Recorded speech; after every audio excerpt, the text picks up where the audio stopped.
सभी छात्रों को नमस्कार।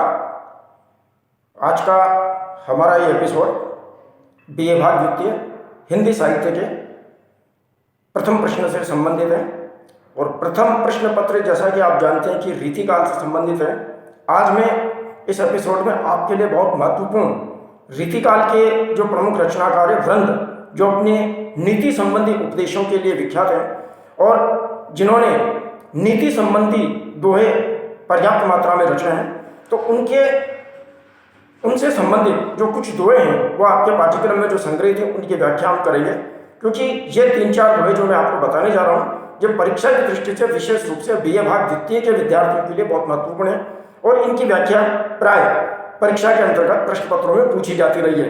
तो देखिए, इन दोनों के विषय में हम चर्चा करते हैं। तो जैसा कि मैंने आपको बताया कि जो वृंद है वो अपने नीति संबंधी दोहों के लिए विख्यात है और उनकी किस तरीके से नीतिपरक जो दृष्टि है वो बहुत ज़्यादा जीवन में व्यवहारिक है और उसी जीवन के व्यवहार को देखते हुए किस तरीके से वो अपनी बात को व्यक्त करते हैं वो इन दोहों के अंदर व्यक्त की गई है। प्रथम दोहा ध्यान से सुनेंगे आप। देखिए आप क्या है उनका कि मूर्ख को हित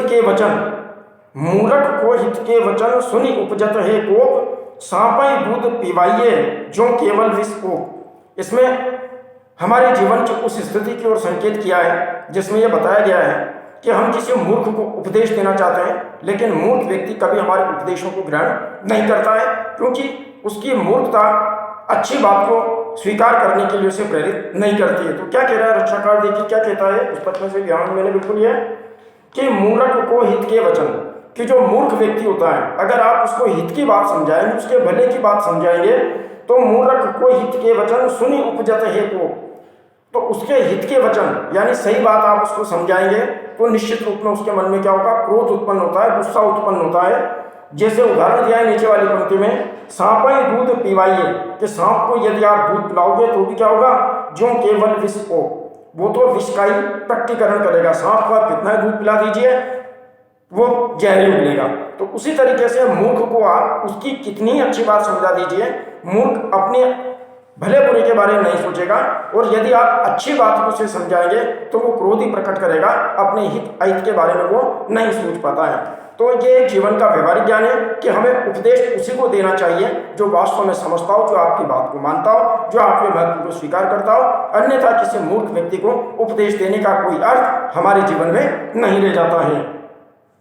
फिर देखिए दूसरा जो दोहा है उनका वो भी बहुत महत्वपूर्ण है और इसमें मनुष्य के गुणागुणों की ओर जो है रचनाकार ने संकेत किया है कि आप किसी का जो भौतिक शरीर, उसका जो फिजिकल मेंटेनेंस है, उसके आधार पर उसके अच्छे बुरे का आकलन नहीं कर सकते, लेकिन जब उसकी प्रवृत्तियां प्रकट होती है तो उन प्रवृत्तियों के आधार पर ही हम उन सारी चीज़ों को समझ सकते हैं। इससे संबंधित जो है क्या कहता है रचनाकार कि भले बुरे सब एक से जोलो बोलत नाही, जान परत है काकपिक ऋतु बसंत के माई।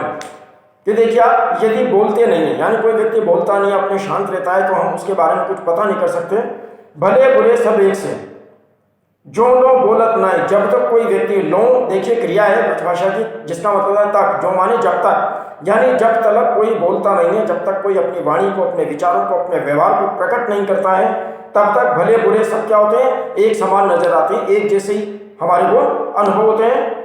जैसे उदाहरण दे रहा है रचनाकार कि जान परत है काक पिक, काक और पिक, काक माने कौवा और पिक माने कोयल, यानी कि कोयल और कौवा क्या होते हैं, काले होते हैं, एक जैसे जान पड़ते हैं जब तक वो बोलते नहीं। ऋतु बसंत के माई, बसंत के ऋतु के अंदर कौवा भी उसी पेड़ पे बैठा रहता है, कोयल भी बैठी रहती है, लेकिन रूप रंग आकार दोनों का क्या है, प्राय लगभग एक जैसा होता है। इसीलिए हम उसको किसी भी स्थिति में पहचान नहीं पाते हैं जब तक कि वो बोलते नहीं है। इसी तरीके से सामान्य जनजीवन में भी हम देखते हैं कि जब मनुष्य क्या करता है, अपने भावनाओं को, अपने आचार व्यवहार को, अपने विचारों को जब तक प्रकट नहीं करता है तब तक तो सभी मनुष्य में समान नजर आते हैं, किंतु उनका आचार व्यवहार, उनके गुणागुणों की प्रवृत्ति जब प्रकट होती है तभी हमें पता चलता है कि कौन व्यक्ति अच्छा है और कौन व्यक्ति बुरा है। तो देखिए जो नीतिकार वृंद है उन्होंने बहुत अच्छे तरीके से इस चीज को यहाँ पर प्रकट करने का प्रयास किया है। इसी प्रकार से तीसरा जो दोहा है इसमें बहुत अच्छी व्यवहारिक बात रचनाकार ने कही। इस तीसरे दोहे के बारे में आपको बताता हूँ कि सबे सहायक सबल के कौन निबल सहाय, पवन जगावत आग को दीपई देत बुझाए। क्या कह रहा है रचनाकार कि इस दुनिया का यह नियम है एक प्रकार से कि निर्बल की सहायता कोई नहीं करता है, और सबल की सहायता के लिए सब तैयार हो जाते हैं। यानी कि अगर मान लीजिए कहीं परिस्थिति विपरीत देखते हैं, कोई निर्बल है, कमजोर है, तो उसकी सहायता करने के लिए बहुत कम लोग तैयार होते हैं। ज़्यादातर लोग उससे मुंह फेर लेते हैं। ज़्यादातर लोग उसकी समस्या के समाधान के प्रति सचेत नहीं हो पाते हैं। तो सबे सहायक सबल के, जो ताकतवर होता है, जो बली होता है, उसकी तो सभी सहायता करने के लिए तैयार हो जाते हैं। भले ही वो जो बलवान है वो किसी और की सहायता करे या न करे, लेकिन भय के कारण, अपने स्वार्थ के कारण, अपनी अन्य दूसरी भावनाओं के कारण सबे सहायक सबल के, यानी जो सबल होता है, जो ताकतवर होता है, उसी की तो सहायता करने के लिए सब लोग तैयार हो जाते हैं, जिसको सहायता की कोई आवश्यकता ही नहीं होती है। और कोगना निबल सहाय, ये लेकिन जो निर्बल होता है, जो कमजोर होता है, उसकी सहायता करने के लिए कोई भी तैयार नहीं होता है। जैसे उदाहरण दे रहा है रचनाकार कि पवन जगावत आग को, कि जो पवन है, जो हवा है, वो अगर आग लग जाती है जंगल के अंतर्गत या किसी बड़ी जगह आग लग जाती है तो हवा चलती है, तो हवा चलने से क्या होती है, उस आग को और ज़्यादा जगा देती है, उस आग को और ज़्यादा फैला देती है। हवा बड़ी तेज गति से चलती है तो वो आग बुझती नहीं है, बल्कि उस आग का फैलाव और ज़्यादा हो जाता है। और वही हवा क्या करती है, दीपक तेज बुझाए, दीपक को बुझा देती है। क्यों? क्योंकि दीपक की आग क्या है, छोटी सी है, छोटी लो है, वो निर्बल है, वो कमजोर है।